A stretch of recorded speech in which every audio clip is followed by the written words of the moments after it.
Voy a hacer la introducción del protocolo del evento. Buenas tardes. En estos 10 años la consigna ha sido soñar. La Alcaldía de Medellín y la Fundación Taller de Letras Jordi, Sierra y Fabra les dan la bienvenida a la 10ª Fiesta del Libro y la Cultura. El tema de los eventos del libro de este año es Nuevos Mundos, una invitación a descubrir en lo cotidiano lo que parece inadvertido.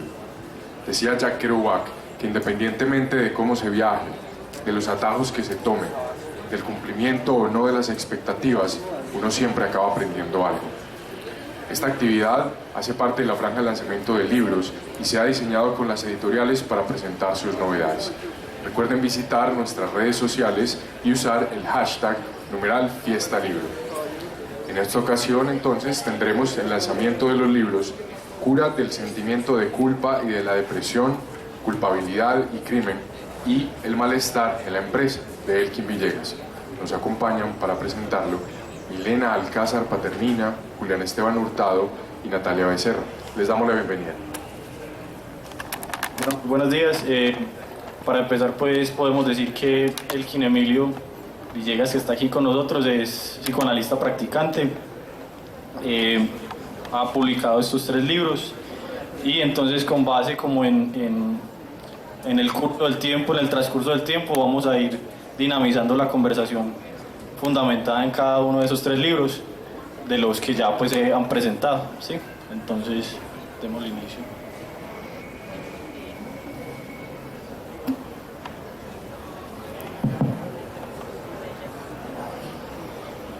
Buenos días. El primer libro que vamos a presentar, de Elkin Villegas, Cura del sentimiento de culpa y de la depresión. Vamos a leer inicialmente la contraportada, que nos hace un análisis, nos hace un resumen acerca de lo que vamos a ver en el libro y hacemos unos comentarios al respecto. Lacan llegó a considerar que ser psicoanalista es una posición responsable, la más responsable de todas, ya que es a él a quien está confiada la operación de una conversión ética radical, la que introduce el sujeto al orden del deseo. Esta conversión apunta, en la perspectiva de Nietzsche, a liberar al ser humano de su moral punitiva vigente, la cual es, según Freud, una fuente de inspiración de las relaciones entre la criminalidad y el sentimiento de culpa. Entonces, al reducirse el sentimiento de culpa en la terapia psicoanalítica, tras el correspondiente desmonte paulatino del superyo arcaico, particularmente en la neurosis obsesiva, se obtiene como efecto singular una modalidad terapéutica de la depresión. Es lo que esperamos que el lector advierta en el curso de nuestra elaboración, pues como dice el mismo Freud, las verdades más espinosas acaban por ser escuchadas y reconocidas una vez que los intereses heridos y los afectos por ellos despertados han desahogado su violencia. Siempre ha pasado así, y las verdades indeseables que nosotros los psicoanalistas tenemos que decir al mundo correrán la misma suerte, pero hemos de saber esperar. Les voy a leer un fragmento para que el doctor nos haga como una explicación al respecto y nos responda pues algunas preguntas del libro. En uno de los capítulos, el sentimiento de culpa y la compulsión al fracaso, dice lo siguiente: desde el punto de vista de la psicopatología freudiana, la compulsión a la repetición es pensada como un proceso incoercible y de origen inconsciente, en el que el sujeto se sitúa activamente en situaciones penosas, reproduciendo experiencias antiguas, sin poder recordar el fundamento de ellas, y con la impresión viva de que se trata de algo plenamente motivado en el momento actual. En la compulsión al fracaso, por ejemplo, el sujeto recalca inconscientemente experiencias pasadas que se constituyen en fuente de malestar, angustia o culpa, como si el sujeto tuviera que insistir de manera disfrazada y por distintas vías en la situación o el momento doloroso, displacentero o vergonzante. Elkin, ¿qué tendría que ver la culpa en esto y qué relación puede tener con el texto de Freud llamado Los que fracasan al triunfar? Bueno,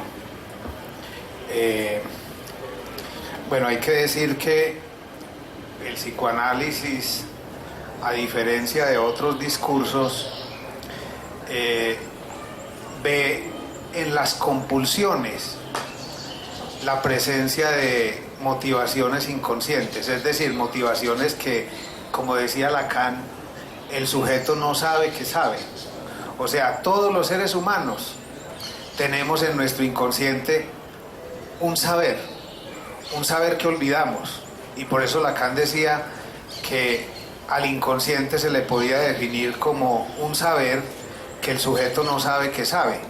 Es decir, a todos nos pasa que muchas veces tenemos recuerdos o tenemos incluso sueños y quedamos como con la sensación de que algunas imágenes que están presentes en los sueños como que corresponden a sitios, a lugares en los cuales ya hemos estado. Y es que es eso, o sea, realmente uno sueña con cosas ya pasadas, uno sueña con cosas que ya ha visto, con cosas que ha pensado, con cosas que le han preocupado y sobre todo con cosas que uno desea. Entonces, es muy interesante la lectura que Freud hace de los actos repetitivos que todos los seres humanos realizamos. Es que es más, se podría decir que la vida humana es en muy buena medida un acto de repetición o una serie de repeticiones. La tesis central aquí es de Freud, la tesis de que los años infantiles son determinantes para la vida posterior. Bueno, a esto la humanidad se ha resistido desde el momento mismo en que Freud efectúa el hallazgo de lo inconsciente. Yo creo que la humanidad se ha resistido, y desde mucho antes, pues, porque miren que el descubrimiento freudiano es a finales del siglo XIX. Y uno se pregunta, bueno, ¿y por qué la filosofía? ¿Por qué, habiendo tantos pensadores tan lúcidos, no habían descubierto lo inconsciente? Aunque en la perspectiva de Jacques Lacan se podría decir que ya en Grecia Sócrates se había acercado, o sea, no había nombrado ese proceso psíquico como un proceso inconsciente, no le había dado ese nombre, pero se había acercado a formular los procesos psíquicos inconscientes desde otra perspectiva, con otro lenguaje. De hecho, Lacan llegó a considerar que el primer psicoanalista que hubo en la historia de la humanidad fue Sócrates. ¿Por qué? Por su capacidad para pensar y para deducir o para inferir lo psíquico oculto o lo psíquico latente, porque lo inconsciente se presenta de muchas formas, o sea, hay varias maneras de nombrar lo inconsciente. Se puede hablar de procesos latentes, de procesos ocultos, de procesos estructurales. ¿Es posible decir que no dejamos de ser niños o eso solo le pasa a algunas personas? Es posible decir eso. O sea, eso de alguna manera hiere nuestro narcisismo. Todos los seres humanos tendemos, después de cierta edad, no en vano hablamos de la mayoría de edad, de ser mayor de edad. Y bueno, y acabo de recordar una frase de Kant, de Immanuel Kant, que hablaba de la mayoría de edad. Y habría que ver con Freud si el ser humano alcanza esa mayoría de edad, porque la tesis de Freud es que el ser humano es un eterno niño, ¿sí? Y no es sino ver, por ejemplo, a un ser humano, a un sujeto enamorado, no es sino que se enamore una persona, tenga 18 años, tenga 15 años, tenga 40 años, tenga 60 años, a ver cómo queda. Una persona enamorada es completamente infantil, ¿sí? Incluso es muy curioso ver a filósofos o a científicos haciendo estupideces en medio de un enamoramiento, ¿sí? Por eso nos da risa ver a ciertos personajes que calificamos de racionales, de objetivos, de muy científicos, de muy serenos, de muy controladores de sus emociones, y cuando una persona está enamorada es celosa, hace comentarios muy infantiles, y eso quiere decir que el ser humano en ese punto concreto no madura. El ser humano se conserva infantil hasta la muerte en el campo emocional y afectivo, y el problema es que cuando uno no tiene ocasión de rememorar experiencias pasadas de la infancia, entonces se la pasa defendiéndose de esas experiencias y a la larga sufriendo, porque el sufrimiento humano tiene mucho que ver con el no asumir esas vivencias o esas experiencias tempranas. Y cuando la gente fracasa, ¿qué tiene que ver la culpa ahí? O sea, bueno, muy bueno que hagas referencia a ese punto, Milena, porque es que, a ver, le recuerdo un textico maravilloso del año 1916, y es muy curioso porque se cumplen 100 años. Ese texto tiene 100 años, este año se están cumpliendo 100 años de haber escrito Freud ese pequeño texto. Son unas 5 o 6 páginas, pero tiene un contenido impresionante, porque ahí Freud habla de cómo los seres humanos, aunque a veces luchamos con el propósito de conquistar ciertas metas, y a veces luchamos toda la vida con lograr conquistar, por ejemplo, un título universitario, o hacer una empresa, o conquistar un amor. Hay gente que es muy obsesiva también en el campo del amor, y yo creo que ese es donde más obsesivos somos. Y después de que logra el objetivo, la persona se derrumba. La persona ya no quiere eso que logró. Es como si pateara, como decimos coloquialmente con relación a los niños, patea la lonchera. Sí, eso hacemos los seres humanos. O sea, los seres humanos es como si nos hiciera daño lograr, alcanzar, satisfacer un deseo. Entonces, cuando Freud habla de los que fracasan al triunfar, o los que fracasan cuando triunfan, es más, por ahí existen los anales de la historia el caso del ciclista que siempre llegó de segundo. Y en muchos equipos de fútbol existe como esa pregunta: nosotros, ¿por qué siempre llegamos hasta cierto punto y no somos capaces como de atravesar una barrera, como capaces de ir más allá?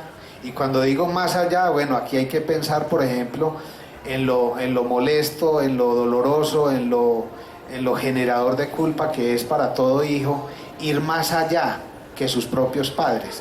Es que esa es la cuestión en la cual Freud se apoya. Cuando Freud habla de los que fracasan al triunfar, precisamente está pensando en la relación del sujeto con su familia de origen. Y entonces ahí es donde se juega, digamos, el sentimiento de culpa, porque el sentimiento de culpa de alguna manera opera como mandato de la conciencia moral. O sea, es la conciencia moral la que opera como padres interiorizados en la psique del sujeto, y desde ahí entonces la conciencia moral le dice al yo qué puede hacer y qué no. O sea, ahí se presenta una gran contradicción, porque la conciencia moral es como si presionara al sujeto a que logre cosas, a que avance en la vida, a que progrese, como dicen las mamás: progrese mi hijo, avance en la vida, estudie mi hijo. Pero por otro lado, esa misma conciencia moral o ese super yo es como si castigara al yo por pretender ir más allá que sus propios padres. Y eso se presenta en un estado depresivo. Es que en un estado depresivo, hay que decirlo así de manera clara, el sujeto hace todo lo posible por mantenerse en una posición en la cual sufre, en la cual no figura, y si figura es por medio del sufrimiento.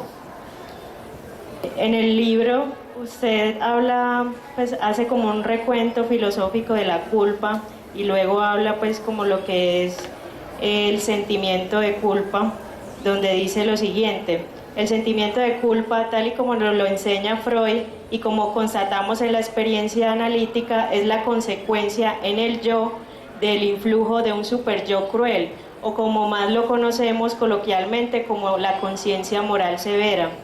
Por eso afirma: la tensión creada entre ese severo superyo y el yo subordinado al mismo es calificado de sentimiento de culpabilidad. se manifiesta bajo la forma de necesidad de castigo, siendo en realidad el superyo el lugar de la operación analítica o la experiencia del análisis, y no, como usualmente se cree, el robustecimiento del yo, pues ¿qué sentido tendría fortalecer al yo si el poder que lo amenaza no se reduce en intensidad? Sería como reforzar el pie de fuerza de los militares, pero sin que las filas de la subversión se debiliten, constituyendo dicho fortalecimiento una invitación para que esta última hiciera lo mismo, quedando el conflicto similar o peor a como estaba antes. Todo ello se asocia con la depresión, y digamos que un sujeto se deprime cuando advierte que la vida no es como se la imaginó y no admite la verdad de los límites y de la ley. Esa tensión que genera la culpa entre el superyo severo y el yo sería la causa de la depresión, sumado a que la realidad exterior no es para nada fácil. ¿Por qué se da esto si esto sí se da en todos los casos? O sea, todos los que estamos así aquí podemos sufrir de eso en mayor o menor medida. En mayor o menor medida. Es que incluso se podría hablar de un estado depresivo inconsciente. Se podría decir que hay un estado depresivo del cual el sujeto no sabe y no quiere saber. Es que, bueno, hay que decirlo, la industria farmacéutica internacional para todo ha creado medicamentos, hasta para las cosas más mínimas. Entonces, y cuando uno va a estudiar el asunto de los afectos, el asunto de los sentimientos, las vivencias, por ejemplo, de culpa en la filosofía, uno se da cuenta, y sobre todo el asunto de la tristeza, porque la otra cara, o el otro nombre más bien, el otro nombre de la depresión es tristeza o melancolía. Más bien se le conoce se le conoce comúnmente como tristeza, pero el nombre que incluso antes de depresión que se utilizaba era el concepto de melancolía, y nosotros utilizamos en la vida cotidiana de manera indistinta, unas veces tristeza, otras veces melancolía, otras veces estamos deprimidos, y muchas veces pensamos que esos estados de ánimo obedecen solo a cuestiones externas. Es que vivimos en un país en guerra, es que la situación económica, es que me dejó mi novia, o me dejó mi esposa, o es que mis hijos ya no me quieren, o es que mi relación con mis padres siempre ha sido tortuosa. Bueno, yo creo que ahí ya se estaría acercando el sujeto como a comenzar a nombrar las causas de ese estado de ánimo que operan desde lo más fondo del ser. Y es que desde tiempos inmemorables el ser humano se ha sentido triste a consecuencia de la relación con el semejante. Eso queda en el inconsciente, eso queda olvidado. Es lo que Freud llamó complejo de Edipo. Y eso del tal complejo de Edipo que mucha gente cree haber superado, pero que uno encuentra señoras de 40 años o señores detrás de una muchacha que tiene novio, o siempre hay un tercero por ahí involucrado, y la gente sin embargo dice que ya superó el complejo de Edipo. Es muy curioso. Todo el mundo dice que ya superó a Freud. Y yo creo que Freud tiene muchas cosas para enseñarnos, no solamente en el ámbito clínico, sino también en relación con los otros y también en relación con las cosas. Y acabo de recordar de que precisamente en estos días, pensando en esta presentación, pues hablaba con algunas personas que a la larga los 3 libros están inscritos como en una cierta lógica griega. Y es que el primer libro, o sea, Cura del sentimiento de culpa y de la depresión, se inscribe en lo que Sócrates llamaba el cuidado de sí. El segundo libro, Culpabilidad y crimen, se articula con lo que el mismo Sócrates llamaba el cuidado de los otros. Y el tercer libro, El malestar en la empresa, se asocia con el famoso cuidado de las cosas, que entre los griegos estos 3 conceptos eran muy potentes. O sea, el hombre griego pensaba que si un ciudadano no cuidaba de sí mismo, y mucho menos el gobernante, si un gobernante, un filósofo, que entre otras cosas los filósofos griegos en cabeza de Sócrates y de Platón pensaban que el gobernante tenía que ser un filósofo, porque se pensaba que el filósofo era aquel que tenía la capacidad de cuidar de sí más que cualquier otro ciudadano griego. Entonces, si el filósofo tenía la capacidad para cuidar de sí y cuidar de los otros y cuidar de las cosas, era la persona más apropiada para que estuviera al frente de la dirección de una ciudad. Entonces, los 3 libros se mueven en esa lógica, en la lógica del cuidado de sí, el cuidado de los otros y el cuidado de las cosas. Pero obviamente, ¿eso qué requiere? Eso requiere una reducción del sentimiento de culpa, porque así les parezca extraño, o sea, el sentimiento de culpa es un afecto muy, muy importante, tan importante que si los seres humanos no nos llegamos a sentir culpables en la relación con el semejante, nos podemos volver canallas o cínicos, que es lo que pasa un poco en este país, en donde se cometen tantas atrocidades y quienes las cometen no se sienten llamados a reparar, a rectificar el daño. O sea, cuando uno como ser humano le propina un daño a otro y luego no es capaz de reparar, de enmendar, de rectificar, así sea con un simple, que no es tan simple, pedir disculpas. Y digo que no es tan simple porque para muchas personas pedir disculpas es un verdadero calvario, es un asunto que toca su narcisismo, y hay personas que van por el mundo afectando a los demás y nunca son capaces de hablar con la persona con la cual cometieron un exceso y decirle: excúsame, me equivoqué. Que eso hace lazo social. O sea, si los seres humanos podemos estar en relación con los demás, es precisamente por sentirnos culpables, porque es que es el sentimiento de culpa el que nos permite establecer relaciones con el semejante y ser cuidadosos. Mejor dicho, es que la culpa aquí, alguien podría decir: uy, pero qué cosa tan aburridora esta gente hablando, y es que culpa por aquí, culpa por allá, cuando uno lo que quiere es vivir tranquilo. Sí, de eso habla este primer libro, por eso se habla de cura del sentimiento de culpa y de la depresión, porque es que de lo que se trata es no de sentirse culpable, sino de sentirse responsable.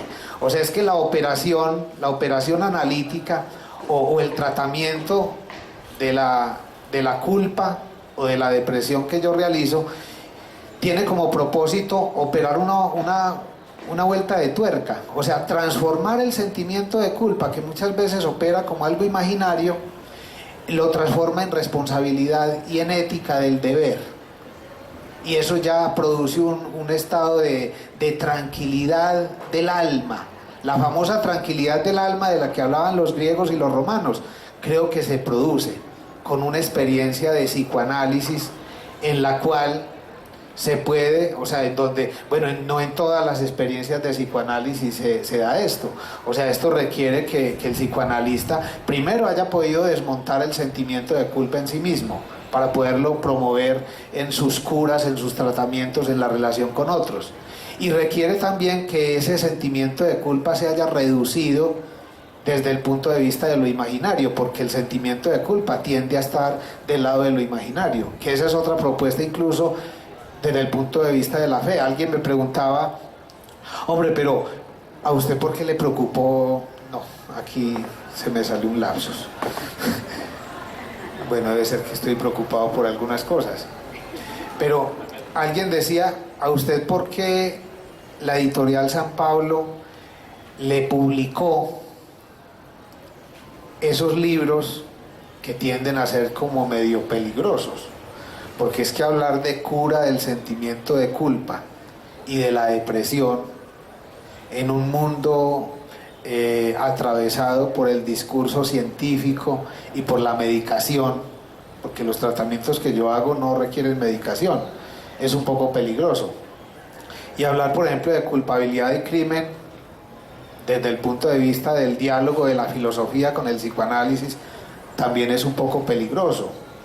Y hablar del malestar en la empresa como síntoma del sujeto contemporáneo, también lo es. De hecho, este libro, y es una pequeña pincelada, este libro surgió, bueno, años atrás en una elaboración, pero tuvo como su epicentro de mayor elaboración en la Cámara de Comercio de Medellín para Antioquia. Allá tuvimos un programa radial que duró como 2 años y algo, y ese programa radial se llamó El malestar en la empresa, un síntoma del sujeto contemporáneo, y se pasaba todos los sábados y domingos a las 6 de la tarde.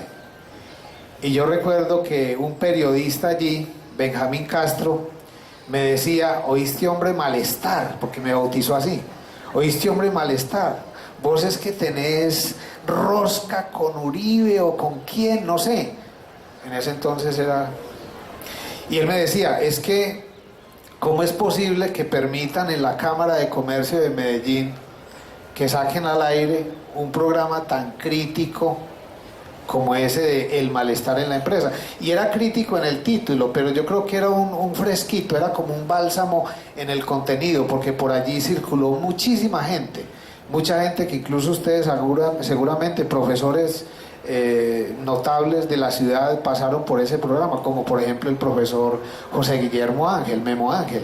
Hicimos varios programas hablando precisamente del malestar en las empresas, cómo eso está deteriorando la vida empresarial, pero no me voy a referir más a esto porque eso es tema de ahoritica.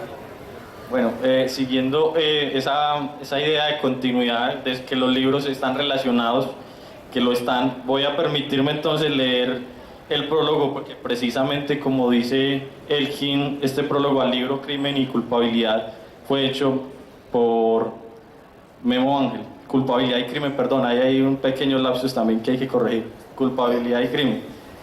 El presente libro habla de la pérdida del sentido de culpa, de la ausencia de culpa como resultado de la anulación de la moral, lo que ya implica que el hombre se deshumaniza, y en esta deshumanización retorna a los estados primitivos del miedo permanente.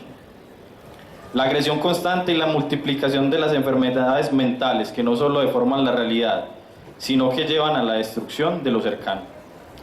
Un trabajo necesario, no solamente para leer los comportamientos en la ciudad moderna, sino para intentar corregir el camino que ha seguido la condición de culpa, la cual, al alejarse de la moral, la destruye. De nada valen los avances de la ciencia y la tecnología si estos asuntos tienen como operador a un hombre que no reconoce la culpa ni la relación con el otro a través de la moral. Entonces, Elkin, el título pues ya es sugiere mucho, es muy importante. Creo yo que nos dice ya, partamos de ese título, culpabilidad y crimen. ¿Qué relación hay entre la culpabilidad y el crimen, dado que son dos significantes ahí bastante importantes?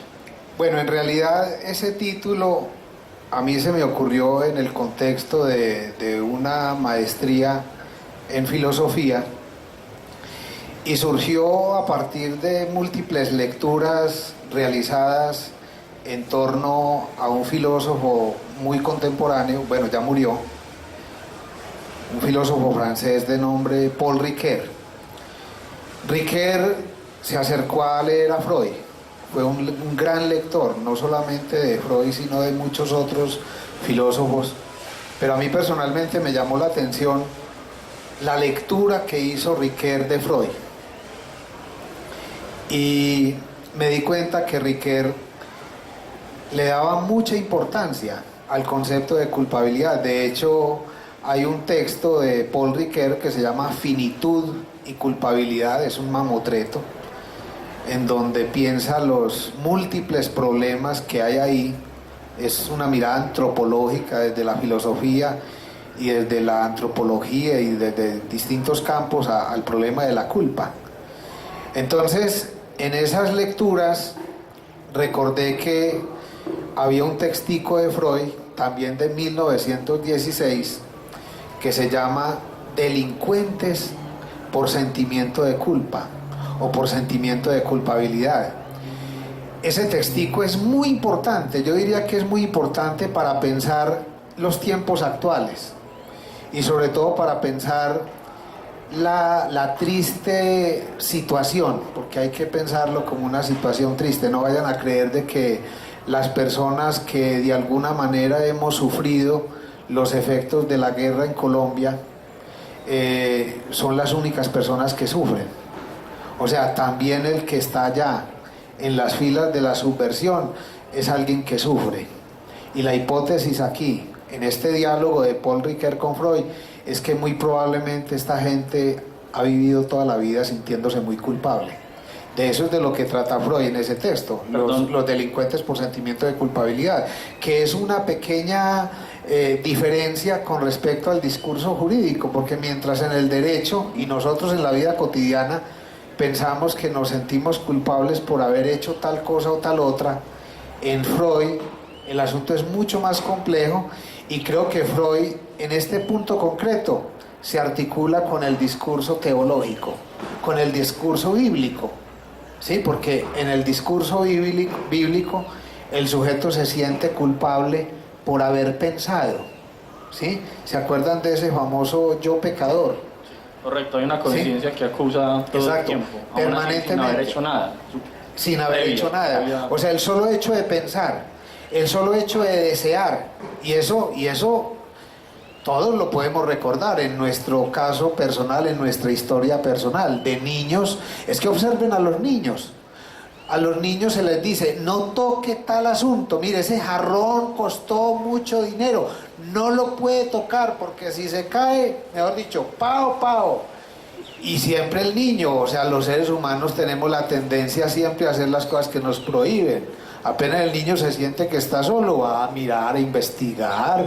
Es que eso es propio del ser humano, investigar, indagar la realidad. Entonces se acerca, mira el jarrón y bueno, comienza a tocarlo y claro, se cae el jarrón, se quebró. Apenas el jarrón cae, lo primero que él hace es mirar para los lados. Y ese hecho de que mire para un lado y para el otro, así sea un niño de 3 años, eso ya demuestra que él tiene interiorizados a sus padres en el superyo, en la conciencia moral. O sea, la voz de los padres queda inscrita. La voz de los padres queda inscrita en la conciencia del niño como conciencia moral. Entonces el niño inmediatamente se siente culpable, inmediatamente siente, me van a castigar. O sea, antes de que la mamá lo castigue, ya él se está castigando, y muy probablemente antes de que el jarrón se caiga ya él se está castigando, porque a él ya lo asiste, digamos, el deseo de ir a violar, digamos, esa prohibición que la madre le acaba de imponer. Entonces, cuando Freud habla de los delincuentes por sentimiento de culpa, lo que está diciendo es que el sentimiento de culpa antecede a la acción del sujeto.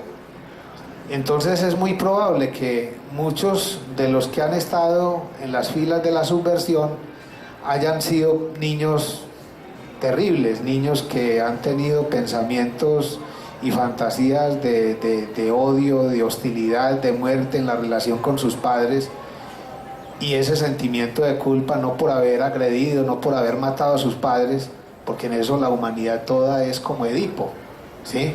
Aquí en esta carátula, yo no sé si esa carátula está ahí en... Ah, bueno, en esta carátula, está al revés. No es una obra de una situación religiosa, aparentemente sí, no, es una representación de un cuadro de un alemán que pintó a Edipo en un momento en el cual, al sentirse muy culpable, Edipo se saca los ojos. Miren ahí, en el cuadro Edipo está con sin poder ver, así, y yo creo que así está la sociedad colombiana. La sociedad colombiana está ciega, así como Edipo, y sintiéndose muy culpable, y en ese reino lo que prima es la confusión, ¿sí? Y es el efecto del sentimiento de culpa el que lleva a que Edipo se saque los ojos, a que ya no quiera ver más, ¿sí? ¿Fruto de qué? De haber cometido un par de crímenes terribles desde el punto de vista de la historia, desde el punto de vista de la antropología, y es haber matado a su padre biológico, bueno, Alguien en la literatura diría, después de haber leído a Edipo Rey, diría, ah sí, pero es que Edipo no sabía que era su papá, y tampoco sabía que la mujer, que el pueblo, después de haber matado Edipo a su padre Layo, el pueblo que le entregó por mujer a Yocasta, tampoco sabían. Ese pueblo no sabía que esa mujer que le estaban entregando como trofeo era la mamá de él. Es que esa es la tesis de Freud. El sujeto no sabe que sabe. El sujeto en su inconsciente es una especie de Edipo, o sea, un criminal que ha matado al padre y que ha cohabitado sexualmente con la madre, imaginariamente. O sea, eso ha quedado ahí como sedimento en la psique del sujeto. O sea, es que nosotros somos de alguna manera portadores de una historia filogenética, o sea, no solamente de una historia ontogenética a partir del nacimiento, sino que nosotros como especie somos portadores de los crímenes que otros han realizado en el pasado. Pero porque es que nosotros también los deseamos. Todo niño, así esto suena escandaloso y terrible, pero es real, todo niño ha deseado quitar de su camino a los rivales que se presenten en la relación con su objeto de amor, que bien puede ser la mamá o puede ser el papá. Porque es que nosotros, dentro de nuestra concepción moralista, creemos que es que el mundo es como los paradigmas morales nos han enseñado, y no. Un papá, por ejemplo, muy rígido, muy tosco, un militar, por ejemplo, puede tener como consigna, antes de tener a su primer hijo, que ese hijo va a ser un varón, un macho, remacho, recontramacho, y resulta de que el niño nace y comienza a ver esa actitud del papá y se revela. Y ahí brota, comienza a surgir una motivación homosexual, en donde el niño no toma por objeto de amor a la madre, sino que lo toma por objeto de amor a él y a otros hombres. Y entonces, ahí es donde falla la educación. Y la medicación, porque todavía no, hasta donde yo sé, no han inventado el medicamento para evitar la homosexualidad, o no han inventado todavía el medicamento que para que uno no se sienta culpable. De pronto hay medicamentos para que las personas estén por allá como dormidas en un rincón. Es lo que pasa, por ejemplo, en las clínicas de reposo. En el hospital psiquiátrico, uno allá vayan al lomo y la gente está por allá dormida, pero eso no quiere decir de que ahí haya una tramitación del sentimiento de culpa, y mucho menos de la tristeza honda que el sujeto siente por haber tenido deseos prohibidos y por haber tenido fantasías indebidas en la relación con sus padres y con la familia. En ese sentido, todos somos criminales, desde el punto de vista de Edipo. Un amigo escritor, Rubén López, escribió hace algunos años un librito que se llama Edipo, un espejo para mirarse. Eso somos los seres humanos, somos como Edipo. Es que si esa tragedia griega nos ha llamado la atención, es precisamente porque nosotros nos vemos reflejados en Edipo. Somos contemporáneos con Edipo. Edipo es un contemporáneo. Es que por eso la literatura universal ha llegado a ser universal, porque ha llegado a decir cosas tan significativas que así hayan pasado más de 2000 años, ese discurso llega hasta nosotros, y eso fue lo que a Freud lo impactó. Freud estaba muy encarretado, digámoslo así, haciendo sus primeras investigaciones en el campo de la neurología y tratando de encontrar métodos de curación de las neurosis, y estando recién casado, se fue con su esposa Marta a un teatro de Viena a ver la representación de Edipo Rey, y cuando salió de allá, salió diciéndole a Marta: mija, sinceramente, lo que vimos en esa obra representado, yo lo veo todos los días en mis pacientes. Él se dio cuenta, al ver esa obra, que mucho de lo que pasaba en esa obra se escenificaba, se reproducía en el ámbito de las neurosis por sus pacientes. Y eso fue algo que ningún psiquiatra de la época advirtió. Entonces podemos decir que, para terminar con la presentación del libro, que hay una necesidad inconsciente de castigo. Alguien me decía, pero eso es como masoquismo, porque uno podría asociar eso. ¿Cómo así que yo quiero que me castiguen? Que un criminal quiere ser castigado. cómo explicarle eso, cómo explicarnos eso, digamos, desde el inconsciente. ¿Sí? Miren, a mucha gente eso le parece muy horrible y muy desagradable. Es que eso suena como a masoquismo, y es que los seres humanos no somos masoquistas. Los seres humanos somos masoquistas y somos sádicos. Eso de que nos creamos tan buenas personas, eso de que creamos que no le hacemos nada a nadie, eso es una ilusión. Eso no es propio del ser humano. El ser humano tiene esas motivaciones.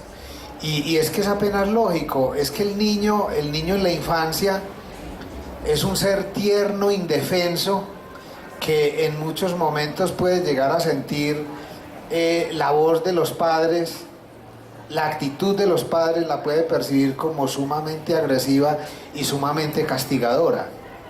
Ahí comienza la cosa. Es que la relación entre una conciencia moral severa, que de eso sí que tuvo conocimiento Nietzsche sufrió toda la vida, y yo creo que Nietzsche se sintió muy culpable por haber hecho la obra que hizo. O sea, para Nietzsche era sumamente tormentoso pensar, producir. Nietzsche como que tenía vocación de sacerdote. No porque le gustara sufrir, sino porque para él pensar, o sea, como que tenía una conciencia moral tan severa, tenía un superyo tan feroz. Ahí se puede hablar de la ferocidad del superyo, y por eso Lacan hablaba de los crímenes del superyo. O sea, es que el superyo, o sea, la conciencia moral, se torna criminal con el yo. El superyo castiga al yo por sus pensamientos, por sus fantasías, tanto sexuales como agresivas. Entonces, si la persona tiene una conciencia moral severa, si la persona tiene, digamos, mucha sensibilidad moral, todo el tiempo se siente culpable. Y esa culpabilidad al mismo tiempo se convierte como en un campo de cultivo, como en una motivación para que el yo o el sujeto se haga castigar. Por eso es que hay personas que tienen que estarla, como decimos coloquialmente, embarrándola permanentemente. ¿Para qué? Para que lo castiguen. Si no encuentra un castigo en la realidad exterior, se siente culpable o se siente castigado por su propia conciencia moral. Correcto. Cabe entonces anotar que este libro fue presentado en la Feria del Libro de Frankfurt en el año 2014. Y bueno, le doy paso a Natalia Becerra, que es doctora en ciencias médicas y que le interesa pues estos temas del psicoanálisis, en ciencias químicas, perdón, para que nos presente el libro. Porque a mí sola me hiciste... Bueno, continuando como con la dinámica, entonces voy a leer una síntesis del libro Malestar en la empresa, en palabras no de Elkin, sino de Jesús María da Pena Botero, quien es psiquiatra y psicoanalista también. Dice, en esta obra de Elkin Emilio Villegas Mesa, lo que más me parece original es su aproximación a la empresa, otro campo de utilización de la psicohigiene de Blecher. De este modo, considero que el autor le interesa mostrar cómo el sentimiento de culpa puede incidir de manera trágica en un grupo empresarial, como una especie de neurosis de destino colectivo, en el interjuego de las relaciones intersubjetivas en el seno de una organización empresarial, en la relación misma de la estructura institucional, en la singularidad subjetiva y en el malestar de nuestra cultura. Una vez se desencadena la cascada de acciones antiéticas, sentimientos de culpa, necesidades de castigo y compulsión al fracaso.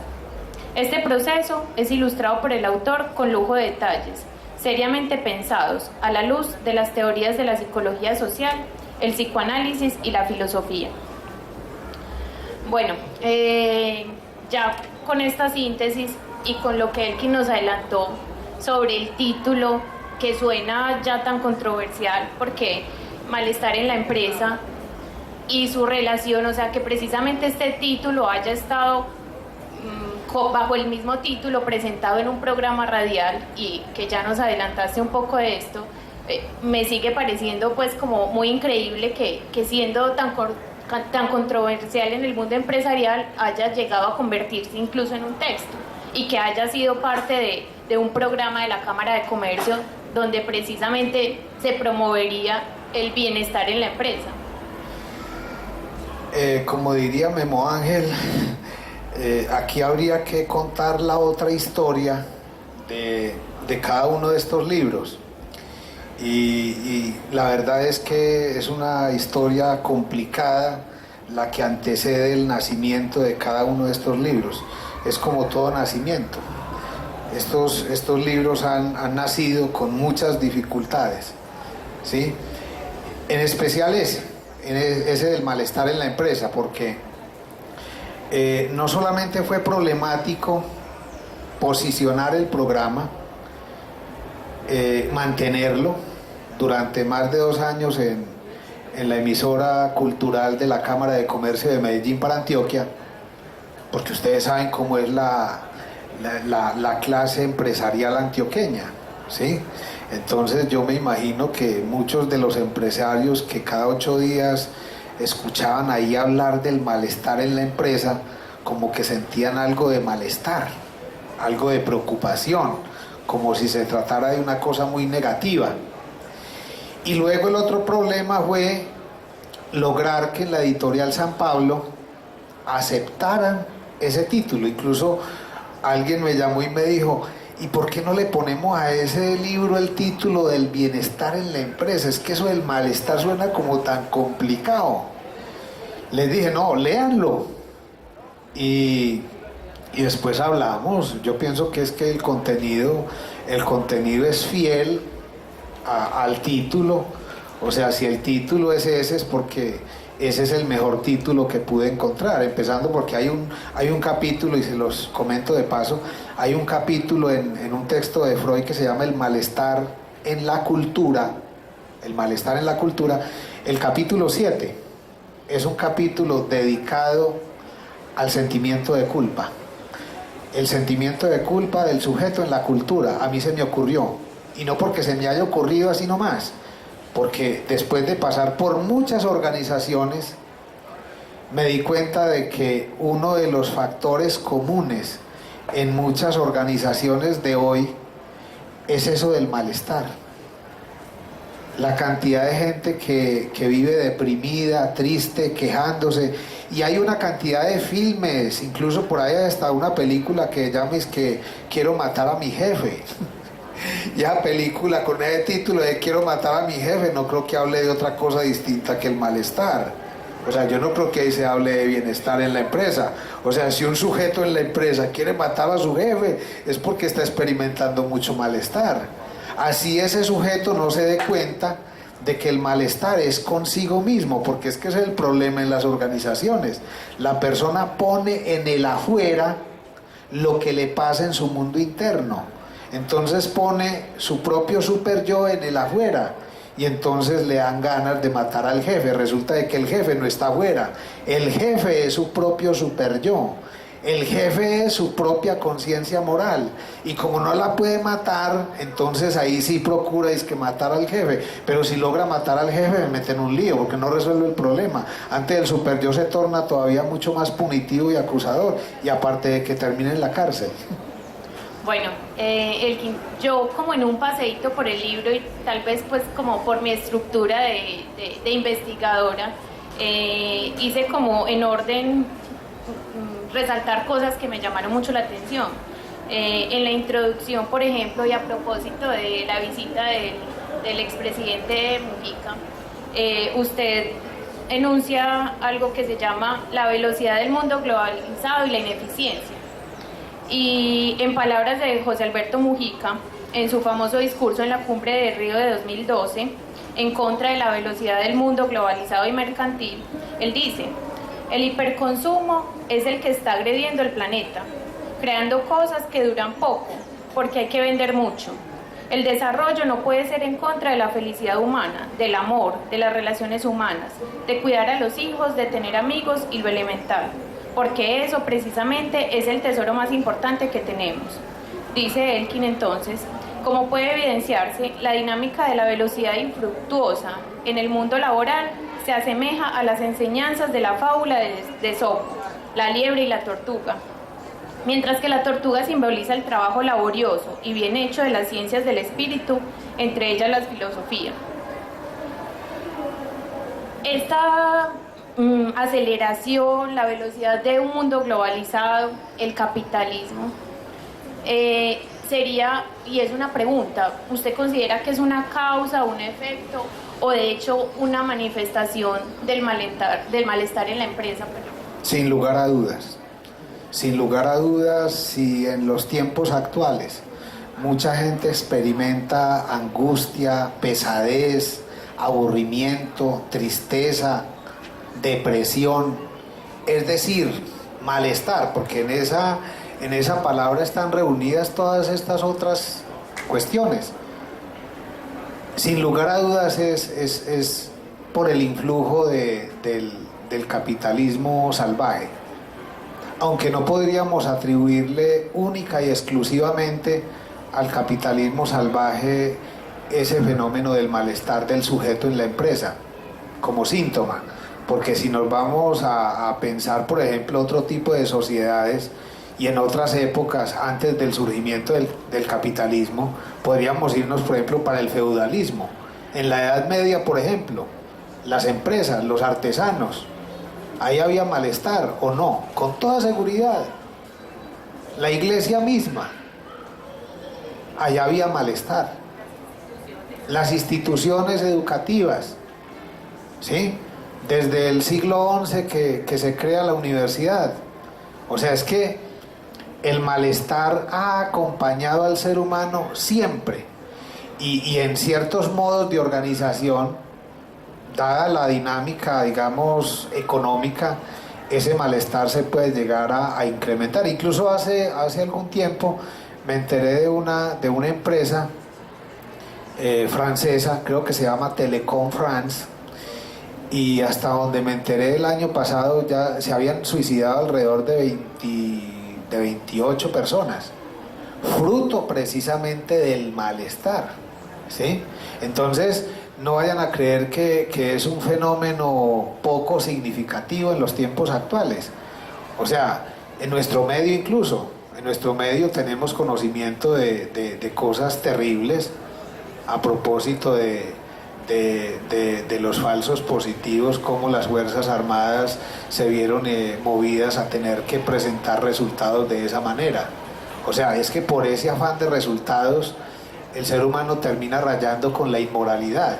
O sea, cuando en una empresa prima, digamos, el afán productivo y tienen que generar resultados a como dé lugar, entonces el sujeto, con tal de conservar el empleo. Miren lo que pasa, por ejemplo, en las EPS, en el sistema de salud. La cantidad de cosas que se presentan, por ejemplo, en un quirófano y en la práctica médica. Y eso está inscrito en la lógica del malestar en la empresa. Es que ahí empresa es un significante que sirve para hablar de la escuela, para hablar de la institución médica. O sea, todo lo que sea una organización cabe ahí, en ese significante empresa. De hecho, Elkin, usted, como en el libro, presenta un trabajo de investigación y plantea entonces un planteamiento del problema, una pregunta de investigación que dice: ¿cómo se relaciona la estructura organizacional de una empresa comercializadora de productos editoriales y la subjetividad por medio de conceptos psicoanalíticos de sentimiento de culpa, y volvemos a lo que habíamos hablado antes, y la necesidad de castigo? Y que en el libro lo resuelve, ¿cierto? De hecho,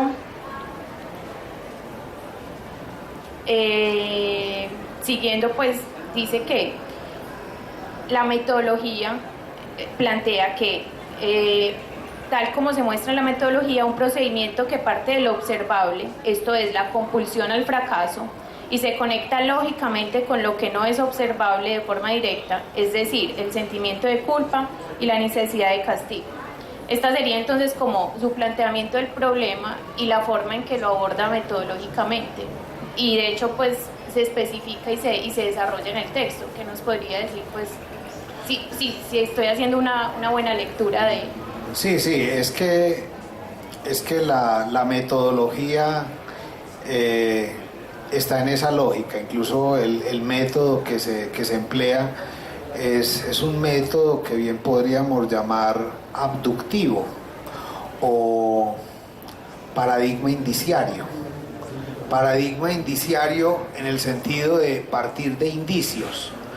El indicio del cual se partió en esa investigación, pero también en esta, porque son 3 investigaciones distintas, pero todas animadas, digamos, por el concepto de sentimiento de culpa.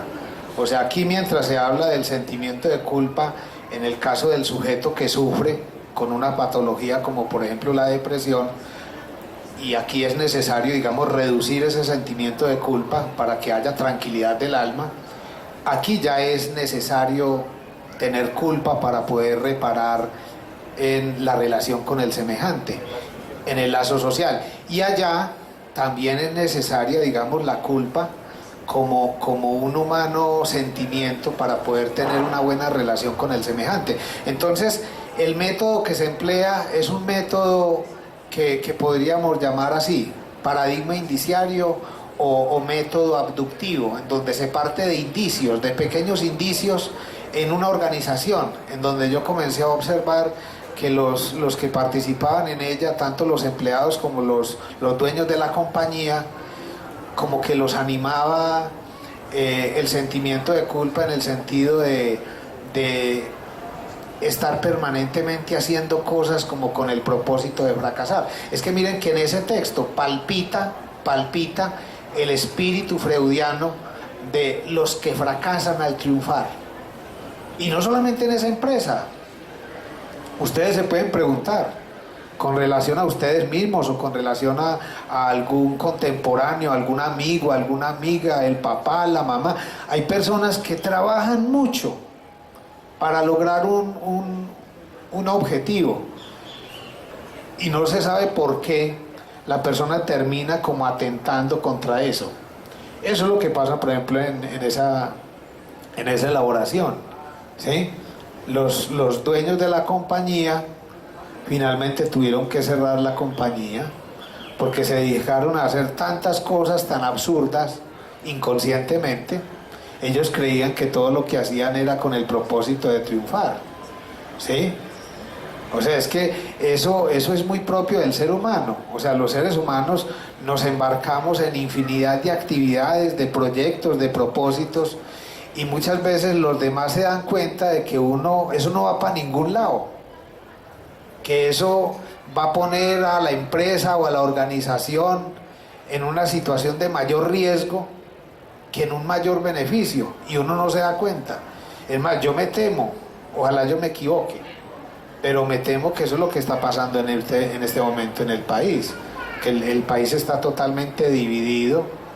Unos visualizan el porvenir de una ilusión, otros ven otra cosa, y seguramente ahí es donde la experiencia humana se juega, porque uno no sabe, uno puede vaticinar, uno puede visualizar un resultado, pero uno no puede finalmente prever lo que realmente va a pasar, ¿sí? Bueno, otra de las cosas que me llamó mucho la atención en el libro fue una definición que usted hace de lo organizacional, de las organizaciones, y que llama organización convocante y organización original. Con respecto a eso, usted escribe: la organización convocante permite entender de qué modo el sujeto se inserta en una trama de relaciones de poder y que lo lleva a poner allí su deseo de obtener un rol activo y protagónico, y no en otro lugar. Es un tipo de organización que permite poner de manifiesto motivaciones y posibilita el ejercicio de una actividad crítica de la propia cotidianidad organizacional, lo cual implica todo un esfuerzo de pensamiento y de creación, pues la dinámica de los mercados tiende a suprimir tanto la lógica como la crítica, lo mismo que a generar múltiples alienaciones en los sujetos respecto a los distintos productos o servicios que promueve. La organización convocante se caracteriza por el dinamismo, la creatividad y la producción permanente de ideas e interrogantes, mientras que la organización original se identifica porque está inserta en la estructura de las primeras experiencias organizacionales del sujeto, la familia y toda la complejidad edípica que a la postre se constituye en repetición y no en un proceso reflexivo crítico como el de la organización convocante. Sí, son dos formas de organización de las cuales ahí se habla. O sea, la organización original remite al conflicto no resuelto por parte del sujeto y cómo ese conflicto se repite en una organización.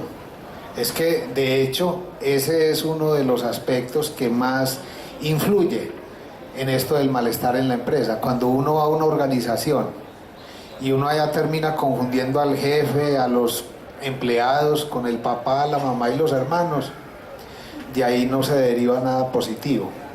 Es que casi que en esta propuesta uno está invitando a que el lector se haga consciente de que es necesario tramitar en uno mismo aquellos pendientes que uno tiene con la familia. Y alguien podría decir, ¿y es que uno tiene cosas pendientes con la familia? Pues yo creo que todos psicoanalistas, si algo sabes eso, que el ser humano, si algo tiene pendientes, es resolver esa ambivalencia afectiva de amor y odio, de reproche en la relación con los padres. Y el problema es que la persona, sin darse cuenta, reproduce, digamos, esas vivencias de malestar, de inconformidad, de queja, que ha vivido en la estructura organizacional de base, que es la familia, y eso lo repite en una empresa, en una organización. Bueno, por último, de alguna manera usted concluye que esto se puede extrapolar, porque este es un caso particular, ¿cierto? Una empresa distribuidora de productos editoriales, pero ya lo ha hablado, ya se ha hablado aquí, o sea, se puede extrapolar a las instituciones, a las universidades y a distintos ámbitos. Incluso... Sí, porque mira que hasta las universidades, hoy día, quienes trabajan en las universidades saben que la universidad se convirtió prácticamente en un gran centro comercial. A los profesores incluso les dan directrices en las decanaturas. No pocos profesores van a consulta y le cuentan a uno, no, es que yo allá en la empresa, allá en la universidad X o Y, vi un completo malestar, un completo caos. ¿Sabe qué fue lo que ya nos propusieron? Que tenemos que motivar a los estudiantes para que lleven nuevos clientes y se les da, dizque, como incentivo una licuadora o se les da una grabadora. O sea, ponen incentivos para que los mismos profesores animen a los estudiantes para que lleven nuevo público, ¿sí?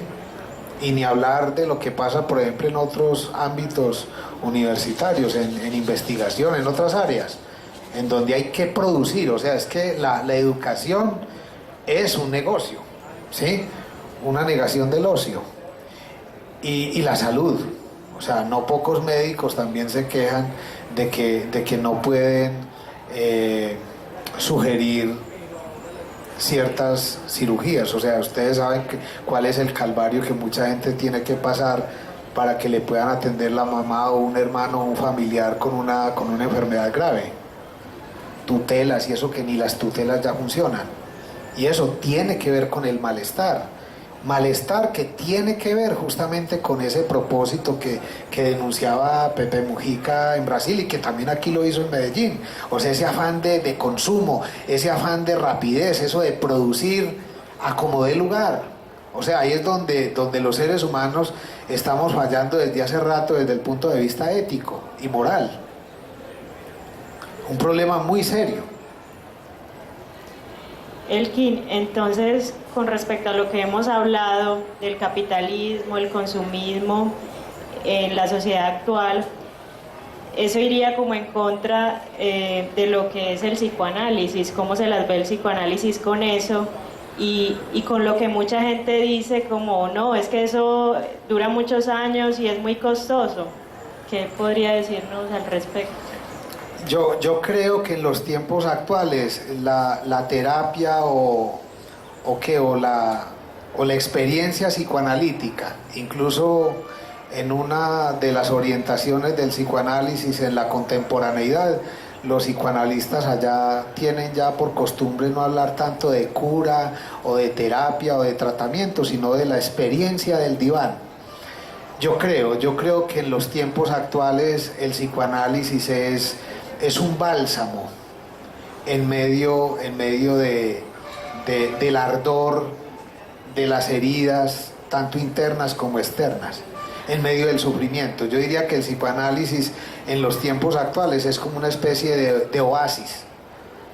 Una especie de oasis en el sentido de que el sujeto ahí tiene la posibilidad de hablar, ¿sí? De decir lo que se le antoje, de sí mismo, de su familia, del que sea. Porque la función del psicoanalista en la dirección de la cura, bueno, obviamente si el psicoanalista ha podido hacer en relación con otro psicoanalista previamente una terapia que le haya permitido a él reducir esa tendencia a criticar, a señalar, a juzgar a los demás. En esta perspectiva, y en esto somos absolutamente freudianos, en el sentido de que el analista en la dirección de la cura no tiene permitido ni señalar, ni criticar, mejor dicho, no es alguien que esté ahí para decirle a la persona qué es lo que tiene que hacer, que eso es lo que harían los padres de familia, o lo que haría, por ejemplo, la iglesia, o lo que harían los educadores, intentar ordenarle la vida a los demás, decirles qué es lo que hay que hacer. De esa manera no hay posibilidad de que el sujeto se haga responsable. O sea, si el analista en la dirección de la cura hace silencio o interviene precisamente para puntuar aspectos y no precisamente para meter el dedo en la llaga, no precisamente para censurar, para señalar, para culpabilizar, sino precisamente para introducir paz en la vida psíquica del sujeto, porque es que el efecto o la resultante de una experiencia de análisis es finalmente, digamos, la tranquilidad del alma, y la tranquilidad del alma es un sujeto pacificado, que es la hipótesis que se maneja en este libro. Cuando un sujeto logra la pacificación interior, es menos agresivo, es menos dañino, es menos bélico, es menos dañoso en la relación con el semejante. Yo espero pues que con este tal proceso de paz se produzca como una especie de efecto balsámico en la actitud de los colombianos, en el sentido de ser más tolerantes, de no estar a toda hora atacando al otro porque es que el otro es distinto a mí, que esa es la tendencia nuestra. Miren, es que el asunto de la paz surge también en un consultorio psicoanalítico. Un psicoanalista no tiene como propósito censurar. Por eso un psicoanalista puede atender niños, jóvenes, adultos, señoras, jovencitos, gente que tiene mucho dinero, también gente que no tiene mucho dinero, gente que habla de una cosa o habla de otra, y el analista ahí no está para decirle a la persona de qué es que tiene que hablar, él está ahí para escucharlo y para no emitir nunca juicios de valor. No, pero es que usted sí es muy mala persona, usted hizo eso. Esa no es la función de un psicoanalista, y el que haga eso en una supuesta terapia psicoanalítica, a mi manera de ver y con todo el respeto, no es psicoanalista. Tiene el nombre, tiene el avisito, psicoanalista, pero tiene actitud de monje medieval o de Fray Tomás de Torquemada, un inquisidor terrible. No, el psicoanalista no puede operar como un inquisidor, y no es porque no pueda, sino que hasta ya se le quitaron las ganas.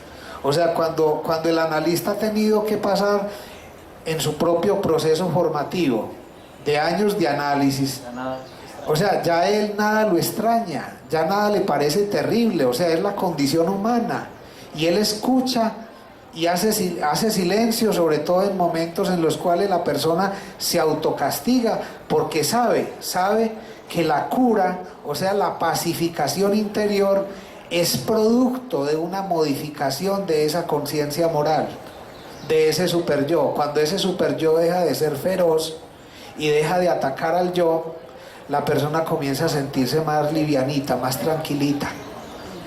Y al sentirse más tranquilita, la persona entonces puede pensar más, ser más creativa, ser más feliz. Pero en tanto uno tenga una conciencia moral punitiva, un super yo feroz, que a toda hora está representando, el problema del super yo o de la conciencia moral es que ni siquiera, o sea, termina representando de manera exagerada a los propios padres.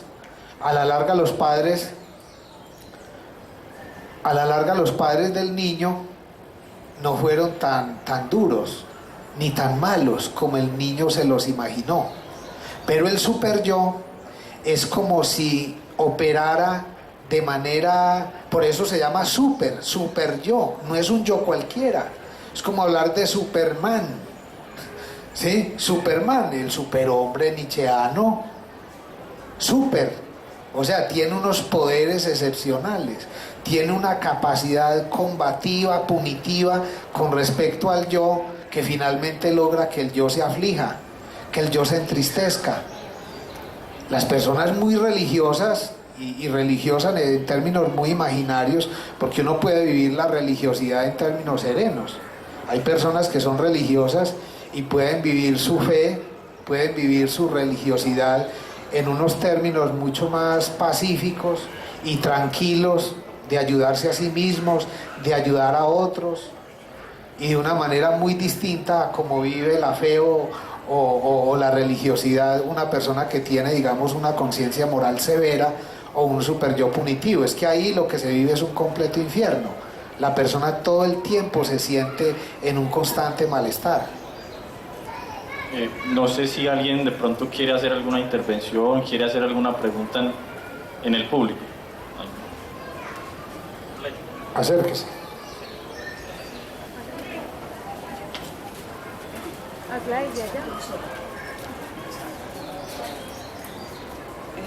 Muy buena tarde. Muy buena tarde.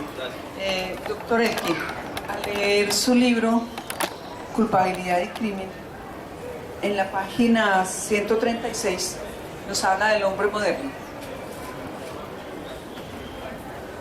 El hombre moderno. Entonces, según esto, el hombre moderno no tiene realmente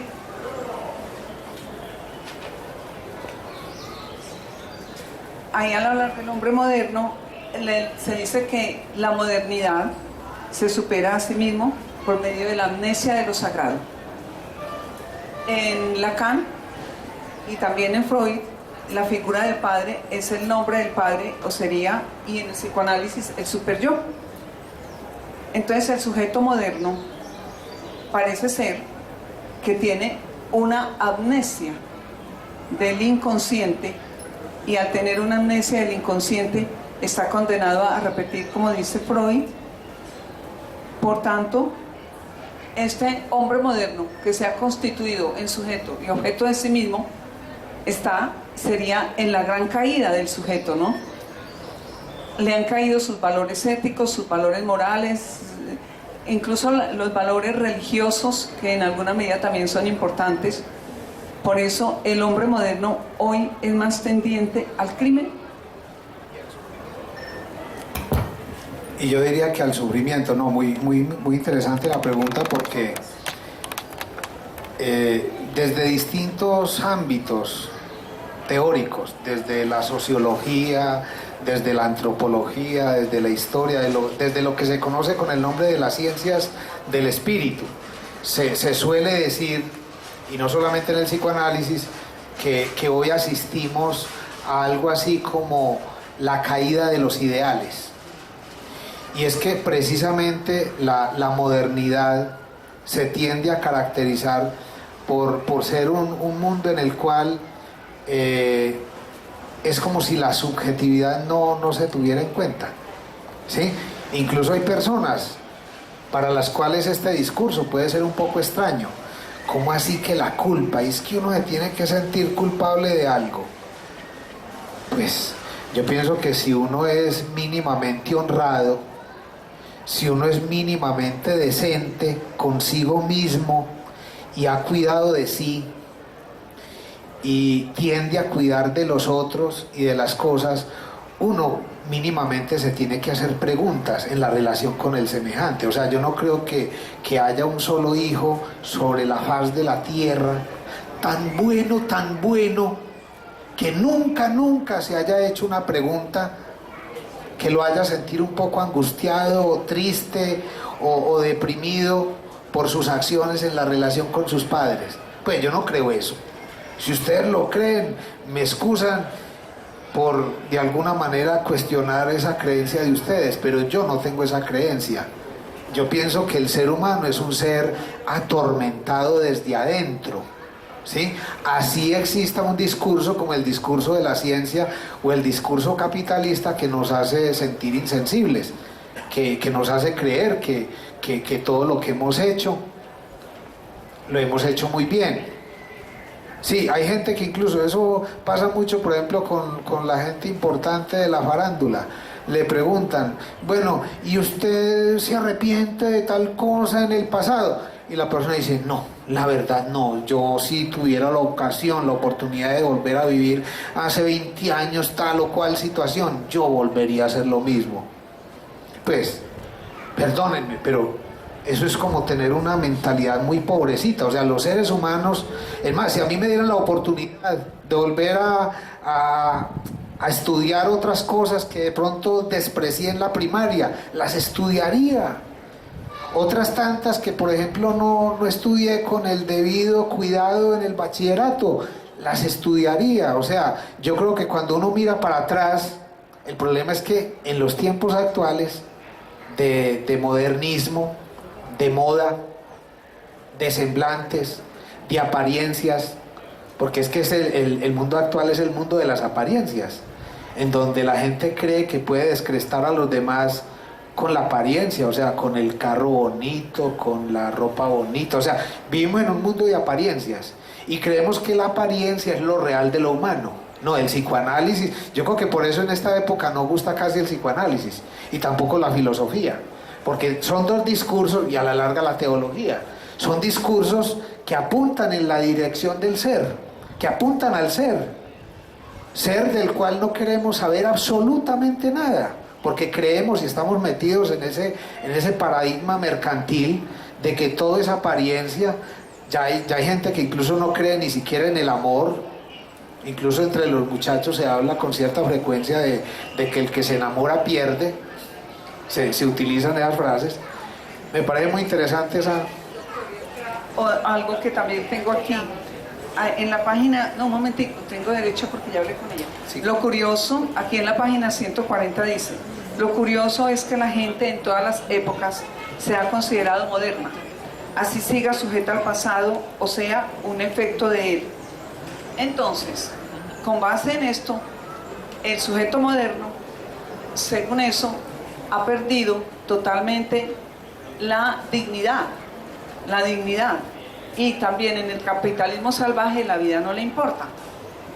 Las organizaciones mismas no respetan los acuerdos que hacen con relación a la vida social. Por tanto, yo digo, ¿cuáles entonces serían las huellas némicas de ese sujeto moderno? ¿O por qué, cómo quedó inserto en el pasado? ¿O es que ese sujeto moderno no se ha tomado siquiera la molestia de mirar si tiene dignidad o no?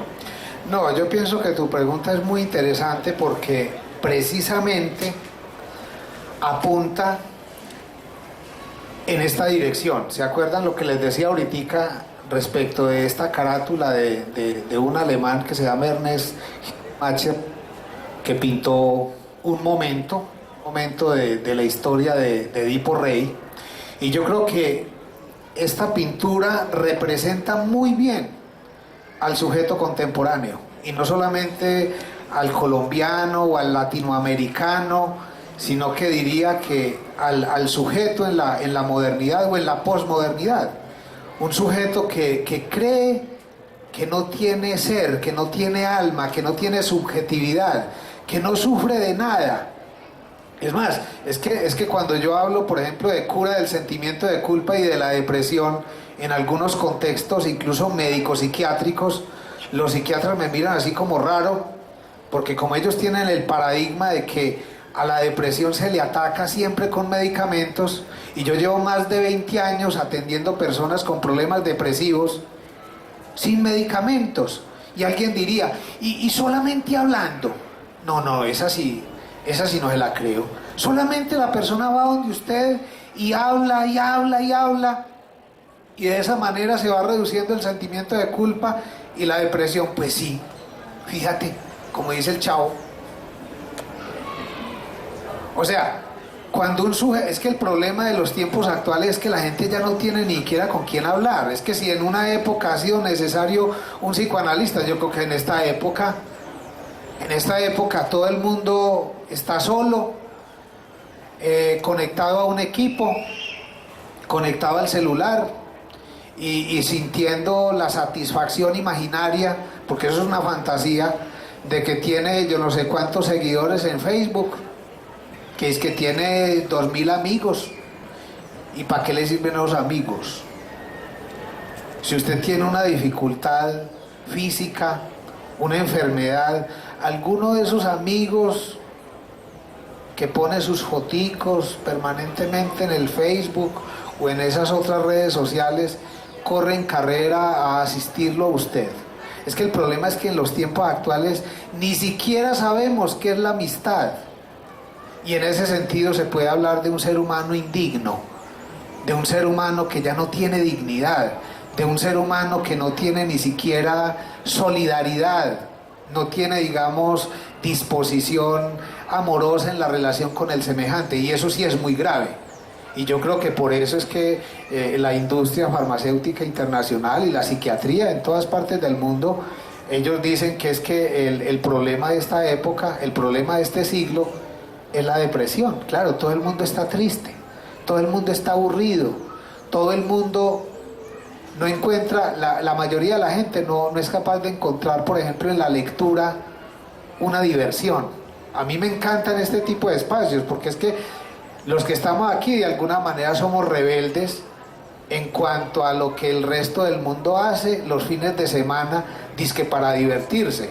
Hay gente que no es capaz de quedarse sola en un apartamento leyéndose un libro, porque pasa dizque por poco moderno. Es que lo moderno es estar en una discoteca por ahí borracho. Bueno, muchísimas gracias.